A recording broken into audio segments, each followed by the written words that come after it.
might. Maybe it might. This fight is so close, they're so closely knitted that you got to look for all the small pieces, because the small things are what going to add up to somebody winning the fight. And fight a guy who might put him in a dogfight, a real one, for the first time in his career.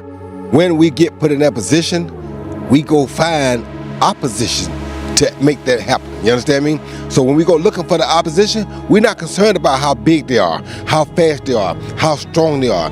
We feel like we got enough that we can bring to the table with anybody. But skill for skill, as far as equality, to me, Bud and Canelo are equal because we're in their career. The thing I like about Teo's style, I mean, when you have a guy like Shakur whose defense is that good, and he's not just a guy who's going to hug you, he can box, you know?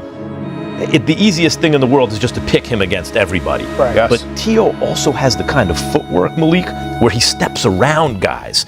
In a sport where legacy is forged under unforgiving lights, Roy Jones Jr. and Max Kellerman square off in a gripping debate over a potential clash between Shakur Stevenson and Teofimo Lopez.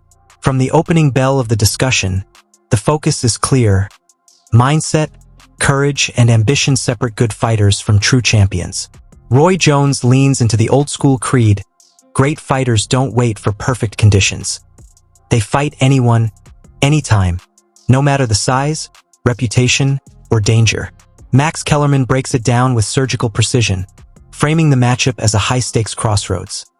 Shakur, the master technician and defensive savant, carries the burden of expectation and has more to lose, while Teofimo, the explosive former unified lightweight champion who dethroned Vasily Lomachenko, has everything to gain. A decisive win on boxing's biggest competitive stage wouldn't just be an upset. It would redefine Teofimo's place in the sport. At its core, the debate isn't just about styles or strategy, but about who's willing to risk it all when greatness is on the line. He's the undefeated fighter. He's seen as the eventual pound-for-pound champ, potentially. Yes. But Teo has more to win. He has more to gain. So on the one hand, is there an advantage there where Shakur is fighting to protect that perfect record, to protect that kind of sense that he's the next guy?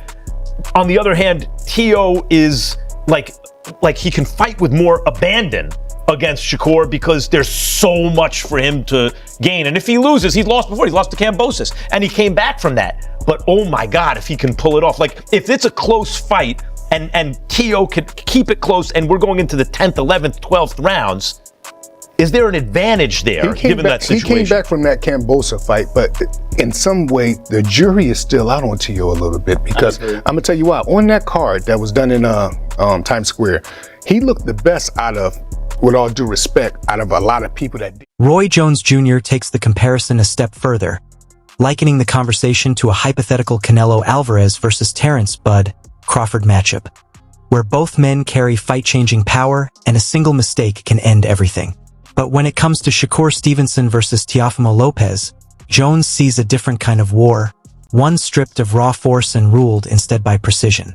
This, he argues, is skill versus skill, a chess match in the ring where timing, footwork, ring IQ, and discipline decide the outcome, not brute strength. In that space, every feint matters, every angle tells a story, and victory belongs to the fighter who can think faster than he throws. A good damn fight too. See, that fight is skill for skill, as good as this fight. But they just haven't been around long enough to prove themselves yet. But skill for skill, as far as equality, to me, Bud and Canelo are equal because we're in their career. Because how accomplished they are. These two guys are also equal where they're in their career. Because they're accomplished, but not as accomplished as these two. But they're still equal accomplished. You understand me? So those are two good damn fights. And what about Max Kellerman highlights Teofimo Lopez's footwork as one of his most underrated weapons, pointing out how effortlessly he glides around opponents while staying in complete control of the ring. He doesn't just move for the sake of movement. He creates angles, manages distance with purpose, and slips past danger with sharp awareness and timing.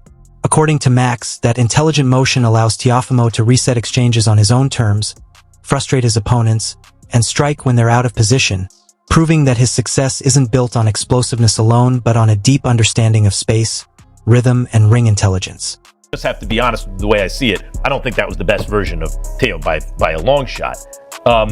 But even then, he was rallying in that fight late. He has championship heart. And the thing I like about Teo's style, I mean, when you have a guy like Shakur whose defense is that good, and he's not just a guy who's going to hug you, he can box, you know?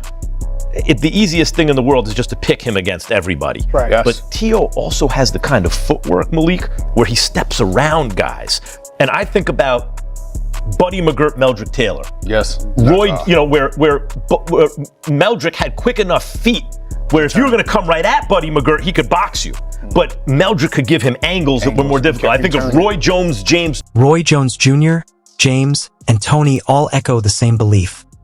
Teofimo is locked in, confident, and fully prepared for what lies ahead. Roy Jones drives home the point that boxing, at its core, is a mental battlefield, and Teofimo's mindset is where the fight is already being shaped. Built through endless repetition, razor-sharp focus, disciplined training, and deeply ingrained muscle memory, that mindset allows him to perform without hesitation when the pressure is highest. In their view, when the body is trained enough to move on instinct, the mind stays calm, and that calm is what separates a fighter who hopes to win from one who expects to. Mentally prepared with the audience? Are you mentally going to be prepared with the certain punch selection? There's things that I have to maintain as well. Those are things that I have to work on within myself. It's a muscle. Think of it like condiments, right? You got your ketchup, you got your mustard, you got all these type of condiments, but you don't know if you like it or not unless you try it. And I think the same thing applies when it comes to getting prepared for certain things like this. Pretty much you have to try different things, different steps, different routines, different ways to see what really fits and works for you. And if they all fit and work for you, when is the right time to apply them? And it's a muscle memory that you have to create now. If you don't create now, it can harm you the day of the fight.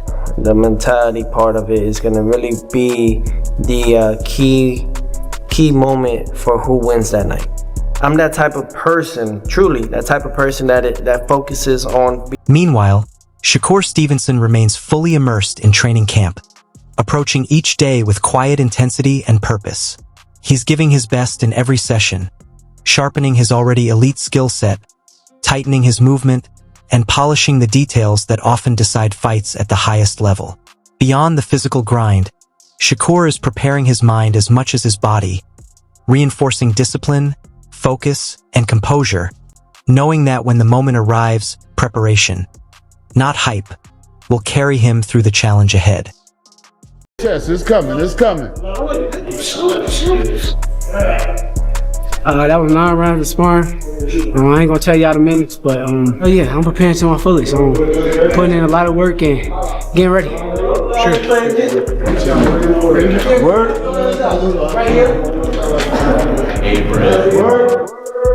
Training with Shakur is amazing. A guy like me been knowing Shakur for over 10 years now. The boxing world know that we brothers and we'll never fight each other. And just being around him in his camp, man, it's nothing but positive energy. And everybody wanting to be great. He's like my big brother, man. Like, he is my big brother, honestly. You know, he got all the wisdom in the world, especially when it comes to defense. So he's just making sure I stay sharp on my defense and not getting hit.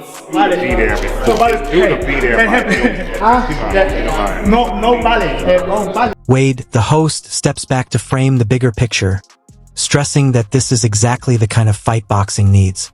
He notes that both fighters had safer options on the table, opponents that carried less risk and fewer questions, but choosing each other creates something rare and meaningful. High-stakes matchups like this don't just decide winners and losers. They open the door to even bigger fights, larger stages, and greater opportunities. When the best face the best, the sport wins, the fans win, and even the fighter who comes up short walks away elevated by the exposure, the experience, and the proof that he was willing to test himself at the highest level. This is what people don't realize about making best versus best fights. For the most part, only good can come from this. I'm going to knock on wood when I say that, because I don't want to have one of these fights where we get a stinker performance or anybody. But when the pressure is this high, when the stakes are this high, and you get this kind of opportunity, it will compound interest, even sometimes for the loser as well. This is why you look at MMA and you look at the UFC, and they have guys with 10 losses, 5 losses, 12. Some people that you would never think are going to compete for a championship, and maybe they don't even compete for a championship, but they're in interesting fights that people want to watch. Doing fights like this makes Teofimo Lopez, makes Shakur Stevenson a bigger name, and therefore, after Wade draws a comparison to MMA and the UFC, where fighters aren't defined by spotless records but by the quality of the challenges they accept. In that world, athletes with multiple losses can still build strong reputations and headline thrilling, must-watch contests, keeping fans invested and anticipation high. He argues that boxing benefits from the same approach. By stepping in with a top-level opponent, Teofimo Lopez raises Shakur Stevenson's profile, and Shakur does the same for Teofimo. Win or lose, a fight like this reshapes how both men are viewed, earning respect and setting the stage for future high-profile opportunities. Fans tune in because they know they're watching elite athletes test themselves at the highest level, where every bout matters and every moment leaves an impact. love that type of stuff, because what Teo's saying is true. Like, for him to go to the next level in his career, and for Shakur as well, they need to be tested, and they have been, especially Teo. Teo's taken some tough fights. He's beaten Vasily Lomachenko, beaten Josh Taylor, beaten Arnold Barboza. Like, these are tough. Sandor Martin was a tough test as well. But my point is, this is how you get better. And this is why it frustrates me that guys won't take tough fights until they're 25-0 sometimes. And he's talking about Shakur's lateral movement, talking about how good he is as a boxer. This is, again, win or learn, in my opinion. Not that the stakes don't matter, not that wins and losses don't matter, but how are you ever going to really show your talent level if you aren't competing with the best? And Shakur has the same opportunity. This is Shakur's toughest test, no doubt about it. The Williams-Zepeda fight was a tough test because of the style of fight that Zepeda brings, but Zepeda is not the boxer that Tiff is. Sean Porter speaks with confidence, saying simply that Shakur is going to be Shakur, a reminder of both the consistency and the mystery that surround the young star. On fight night, you never fully know which version will emerge, whether it's Shakur Stevenson or Teofimo Lopez who imposes his will. But one constant remains. Shakur always brings his own style, skill, and intensity into the ring. Porter looks back at Shakur's last performance, pointing out how he studied his opponent, measured him round by round, and gradually took control of the fight. Despite the criticism labeling him a runner, Shakur made a conscious decision to stay in the pocket more than usual, showing not just tactical growth but real courage. By accepting risk, even taking shots he didn't need to, he demonstrated confidence in his defense and discipline in his game plan. According to Porter, that mindset doesn't just prove Shakur's elite talent. It deepens respect and strengthens his connection with the fans. What I'm saying? Nah, you know, we gonna always Shakur gonna always be Shakur. The offense that we saw from him in his last fight was just, he knew what he had in front of him, and eventually he knew that he was going to be in a position where he could have his way with the kid who was in the ring. I'm losing his name off the top of my head. Right, I know you're talking about. But I believe he fought that way because he started hearing all the call of him running. He started saying, you know what? Let me stay in the pocket, because he stood in the pocket a lot more than he normally stood in the pocket with that fight. You know what I'm saying? It took some unnecessary shots. Huh? It took unnecessary shots. Well, okay, right. Mm-hmm. But you see what kind of fan base he got after that too. The doubters started saying, you know what? I'm going to roll with him. The doubters who once dismissed his style were forced to take a second look, recognizing the determination and high-level ring IQ behind every movement. Shakur stayed true to who he is as a fighter, yet adapted seamlessly to the demands of the moment, showing a rare balance of discipline and instinct. That ability to evolve without losing identity is exactly why he's regarded as one of boxing's most exciting talents. A fighter built for high-pressure stages and capable of earning respect not just from fans, but from analysts and veterans of the sport alike. Thanks for stepping into the ring with VIP Punch, the ultimate destination for boxing documentaries, legendary fights, and untold stories of the sport's greatest warriors. If you enjoyed the video, smash that like button and let us know which fight or fighter left you in awe. Don't forget to subscribe and hit the bell icon, so you never miss a knockout moment or exclusive behind-the-scenes story. Join our VIP Punch family and become part of a community that lives and breathes boxing. Your next favorite fight is just one click away. Comment below and tell us, which boxer or match should we cover next? We read every comment, and your suggestion could be our next video. Until next time, stay strong, stay sharp, and keep your punches VIP.